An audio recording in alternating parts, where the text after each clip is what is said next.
आजचा अनुभव आहे मृत्यूच्या दिव्याचा.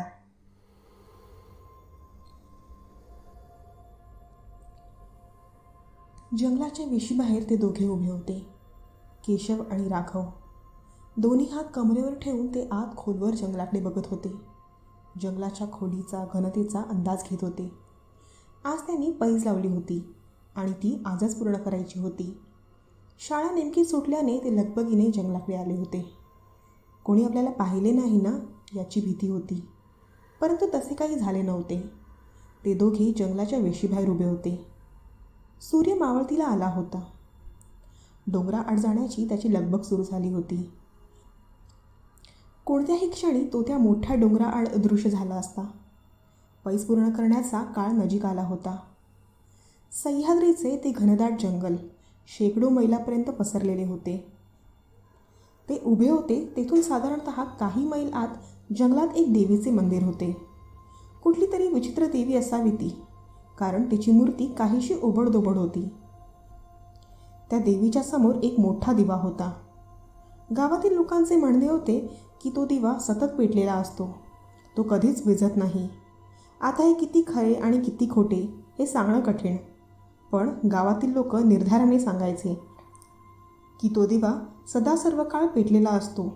तो दिवा कसा पेटतो, कोण पेटवतो, तो पेटवणारा का दिसत नाही याची उत्तरे मात्र कोणी देत नसे. पण तिथे दिवा आहे आणि तो सतत पेटलेला असतो यावर मात्र ते ठाम होते.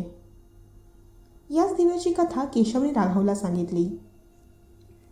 तेव्हा राघवने त्याची चेष्टा उडवली. अरे काही जंगलात नाही, दिवा वगैरे सगळं खोटं आहे हे राघवचं मत होतं. तर असा दिवा जंगलात आहे हे केशव त्याला निश्चित सांगत होता. पण दोघेही एकमेकांवर विश्वास ठेवेनात. तेव्हा त्या रागाच्या भरात त्यांची ती पैज लागली. राघव रात्रीचा त्या जंगलात जाणार आणि ते देवीचे मंदिर पाहणार.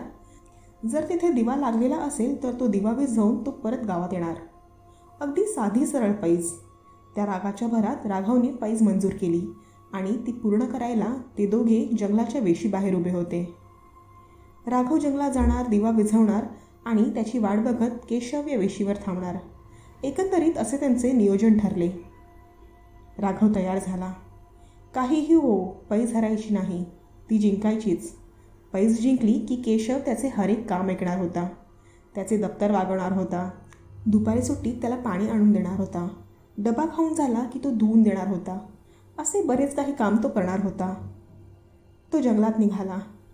जाता जाता केशवने त्याला मारुतीची शपथ घातली की दिवा असेल तर तो विझवायचा, मधूनच परत नाही यायचे.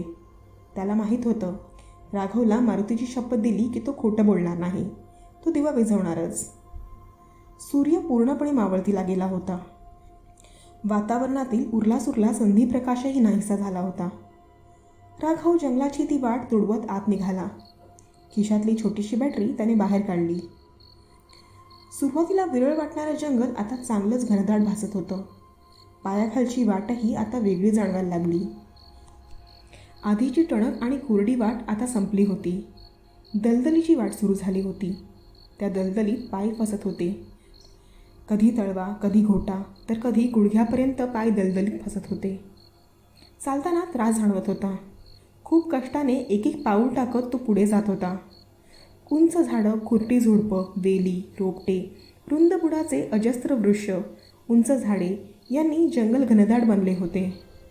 बांबू, सेडार, आंबा, नागचंपा, किंडल, जांभूळ या वृक्षांनी आजूबाजूची दाहकता वाढली होती.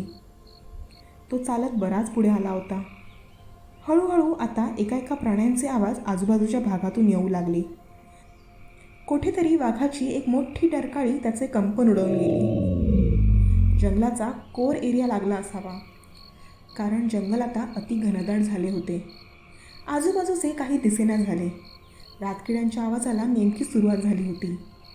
त्यांचा तो आवाज रात्रीचे संकेत देत होता. रात्र सुरू झाली होती. आजूबाजूचे जंगल आता भयानक वाटू लागले. त्याच्या बॅटरीचा उजेड आता तोकडा पडू लागला होता. सगळीकडे केवळ घनघोर अंधार दिसू लागला. राघवच्या मनाला आता भीतीचा स्पर्श झाला. मनातील आत्मविश्वास आता काहीसा कमी होऊ लागला. जंगलाची भीती वाटू लागली. उगीचच पैजेचा हट्ट धरला, त्याचा त्याला आता पश्चाताप होऊ लागला. पण आता एवढ्या दूर आलो आहोत तर काहीतरी करावे लागणार. मंदिराचा, त्या दिव्याचा शोध तर घ्यावा लागणार होता. तो जरा स्थिर झाला. त्याने आजूबाजूला जरा निरखून पाहायचा प्रयत्न केला. 10-15 मीटरवर त्याला एक उंचवटा दिसला. तो लगबगीने तिकडे निघाला. त्यावर चढून अवतीभोवती बघू लागला. जरासा अंधार झाल्याने लांबचे दिसत नव्हते, तरी तो निक्षून बघू लागला आणि अचानक त्याची नजर त्या दृश्यावर स्थिर झाली. अंगावर सरसरून काटा आला. भीतीची सणक मेंदूपर्यंत गेली. त्या उंचवट्यापासून थोडेसे दूर त्याला मिणमिणता उजेड दिसला. तो उजेड हलता होता, पिवळसर होता. तो निश्चितच दिव्याचा होता. भीती, उत्सुकता, नवल, आश्चर्य या सगळ्या भावनांनी त्याच्या मनात गर्दी केली. तो त्या पिवळसर उजेडाच्या दिशेने निघाला. दिवा खरोखरच अस्तित्वात होता हे त्याला पटलं होतं. तो लगबग करत उजेडाच्या दिशेने निघाला. अचानक पाठीमागून काहीतरी आवाज आल्यासारखं जाणवलं. तो गरकन पाठीमागे वळाला, पण पाठीमागे काहीच दिसलं नाही. भास झाला असावा असा विचार करून तो दिव्याकडे निघाला. दिवा नजीक येत होता. आजूबाजूचा कानोसा घेत तो त्या ठिकाणापर्यंत आला. एव्हाना किती काळ वेळ उठला हे काहीच माहिती नव्हतं. त्याने बॅटरीचा झोत समोर टाकला. समोरचा देखावा काहीसा भग्न, विचित्र, कुरूप जाणवत होता. एका ढासळलेल्या मंदिराचा साचा समोर उभा होता. बॅटरीच्या उजेडात तो अजूनच भेसूर वाटत होता. मंदिराचे खांब अर्धवट कोसळलेले होते. वरचा भाग सगळा खाली आला होता. त्याने बॅटरीचा झोत मंदिराच्या गाभाऱ्यात मारला. त्या क्षण 2 क्षणात भीतीच्या मुंग्या अंगभर पसरून गेल्या. समोर त्या ओबडधोबड देवीची मूर्ती होती. काहीशी विचित्र, काहीशी बेढप. अशी कुठली देवी असावी ही, एवढ्या क्रूर आणि बिभत्स अवतारातली? त्याने बॅटरीचा झोत झटकन बाजूला केला. त्या मूर्तीकडे जास्त वेळ पाहण्याची त्याची हिंमत झाली नाही. त्याने मान डावीकडे वळवली. आता तो त्या दिव्याकडे पाहू लागला. एका बुटक्या चौकोनी खांबावर तो दिवा पेटलेला होता. मोठ्या पंजाच्या आकाराचा तो दिवा पिवळसर उजेड फेकत होता. त्याच्या मनात सरसर करत ते प्रश्न उमटून गेले. हा दिवा कोण लावत असेल? हा सतत कसा पेटता असेल? एवढ्या घनदाट जंगलात कोण हा प्रकार करत असेल? त्याची नजर त्या दिव्यावर खिळली होती. दिव्याची वात संथ गतीने डौलदारपणे हलत होती, डुलत होती. दिव्याच्या हलणाऱ्या वातीसोबत राघवची मान संथपणे इकडून तिकडून हलत होती. तो दिव्याकडे मंत्रमुग्धपणे बघू लागला. कोणीतरी एवढ्या कष्टाने पेटवलेला दिवा आपण कसा विझवायचा? ते मोठे पाप ठरेल. तो अक्षम्य अपराध ठरेल. याचा कोणी प्रयोजक असेल तर? तो आपल्यावर नजर रोखून असेल. त्याने झटकन इकडे तिकडे पाहिलं, पण काहीच नजरेस पडले नाही. असा अचानक दिवा विझवायचा हे त्याच्या मनाला पटेना. तो द्विधावस्थेत अडकला. दिवा विझवायची इच्छा होत नव्हती, पण सोबत पैजेही हरायची नव्हती. त्याच्या मनात संघर्ष पेटला, पण पैजेने इच्छेवर मात केली. दिवा विझवायला तो समोर झाला. त्याने हळूच फुंकर मारली. दिवा फडफडला, पण विझला नाही. त्याने पुन्हा तसाच प्रयत्न केला, पण आताही दिवा विझला नाही. तो क्षणभर थांबला. अशी जोरात फुंकर मारली. दिव्याची मोठी फडफड झाली आणि 2 सेकंदात दिवा विझला गेला. आजूबाजूला मिठ्ठ काळोख पसरला. डोळ्यात काळ्या कुट्ट काजळाची पट्टी पसरावी तशी अंधाराची पट्टी पसरली गेली. क्षण 2 क्षण त्याला समोरचं काहीच दिसेना. सगळा काळोख नजरेसमोर तरळला होता. हळूहळू नजर सरसावली. बॅटरीचा प्रकाश पुढे पडत होता. त्याला आता तिथं पळभरही थांबवेना. येथून जेवढ्या लवकर बाहेर पडता येईल तेवढ्या लवकर तो बाहेर पडणार होता. त्याने लगबग केली. तो पुढे चालू लागला. 15-20 पावलेच पुढे टाकली असतील. अचानक त्याला काहीसा मंद मंद उजेड आजूबाजूला पसरलेला दिसला. तो क्षणात पाठीमागे वळला. मेंदूवर कोणीतरी मनामनाचे वार करत आहेत अशी जाणीव त्याला झाली. भीतीचे भाले शरीराच्या आरपार घुसत आहेत अशी वेदना त्याला जाणवली. समोर दिवा लागलेला होता, अगदी पूर्वीसारखाच, संथ आणि पिवळसर. तसा संथपणे तो जळत होता. तो जाग्यावर स्थितप्रज्ञ झाला. हे कसं शक्य आहे? तो थरथर करत दिव्याकडे निघाला. दिव्याजवळ गेला. आजूबाजूचा कानोसा घेत होता. होते नव्हते तेवढे प्राण त्या फुंकरीत आणत त्याने फुंकर दिव्यावर सोडली. दिवा पुन्हा फडफडत विझला. पुन्हा पूर्वीसारखाच अंधार आजूबाजूला पसरला.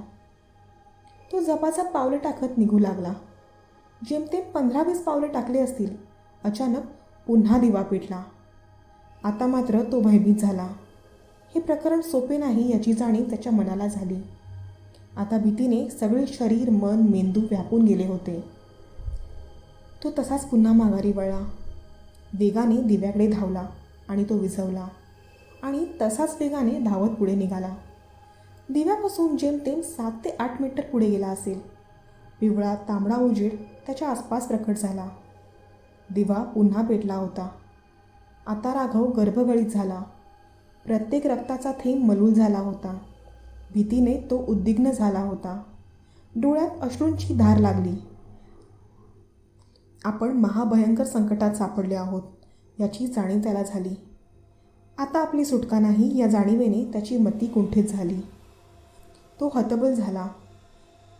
क्रोध, भीती, हतबलता, उद्विग्नता या भावनांनी त्याच्या मनात गर्दी केली. याच भावनांच्या भरात तो तसाच पुन्हा माघारी फिरला. क्रोधाने, भीतीने पुन्हा तीच फुंकर मारून त्याने दिवा विझवला. काही क्षण तो तसाच दिव्याजवळ थांबला. दिवा कसा लागतो ते बघू लागला. पण काहीच हालचाल जाणवेना. दिवा विझलेलाच होता. त्याला थोडं हायसं वाटलं. तो एक एक पाऊल पुढे टाकत जाऊ लागला. दिवा अजून विझलेला होता. त्याने पावलांचा वेग वाढवला. दिवा पेटला नव्हता. त्याच्या मनाला बरे वाटले. त्याने डोळ्यातील पाणी पुसले आणि निघण्याची घाई केली. अंधाराचा तो काळा पडदा चिरून तो दिव्याचा उजेड त्याच्या डोळ्यात शिरला. दिवा पेटला होता. पण क्षणात पुन्हा तो विझला. पुन्हा क्षणात पेटला. पुन्हा विझला. आता दिवा विझत होता, पेटत होता. राघवच्या हृदयाची स्पंदने आता वाढू लागली. त्याच्या शरीराचा एक एक भाग गोठून जात होता. एक एक अवयव मेंदूच्या आज्ञेबाहेर जात होता. डोळे जड पडत होते. छातीत कळ उठत होती. आता दिवा पेटत होता, विझत होता आणि त्याचबरोबर त्याच्या हृदयाची स्पंदने वाढत होती. आता दिव्याची उघडझाप वेगाने होऊ लागली. ती वाढतच जाऊ लागली. त्याच्या उघडझापाबरोबर त्याच्या हृदयाची स्पंदने वाढू लागली. त्याची घुसमट तीव्र होऊ लागली. भीती परमोच्च टोकाला पोहोचू लागली. धाडदिशी तो जमिनीवर कोसळला गेला. हृदयाची स्पंदने अमर्यादित झाली होती. त्यांची मर्यादा संपली होती. तो जाग्यावरच गतप्राण झाला होता. घाईने आणि चिंताग्रस्त चेहऱ्याने केशव त्या दिवाच्या खांबापासून बाजूला आला. राघवला खाली पडताना त्याने पाहिले होते.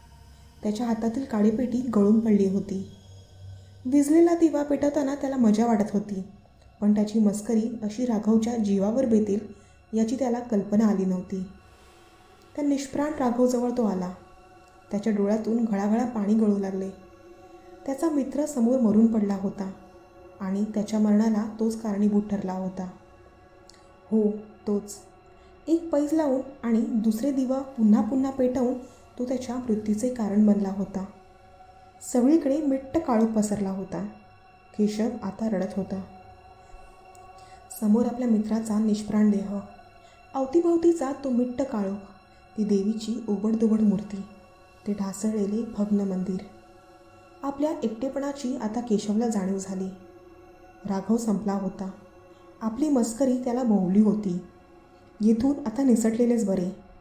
त्याने एकदा राघवच्या त्या निष्प्राण चेहऱ्यावर नजर टाकली. त्याचा कायमचा निरोप घेतला आणि तो उठला, जायला निघाला. आणि तोच पिवळसर उजेड घनघोर अंधार भेदत त्याच्या चेहऱ्यावर पडला. दिवा पेटला होता. पळभर सुन्न शांतता पसरली. काही कळाच्या आत धाडदिशी केशवचे कलेवर खाली जमिनीवर पडले. अगदी राघवसारखाच स्पंदने वाढून तोही गतप्राण झाला होता. आता दिवा तसाच जैसे थे जळत होता, कधीही न बुजण्यासाठी.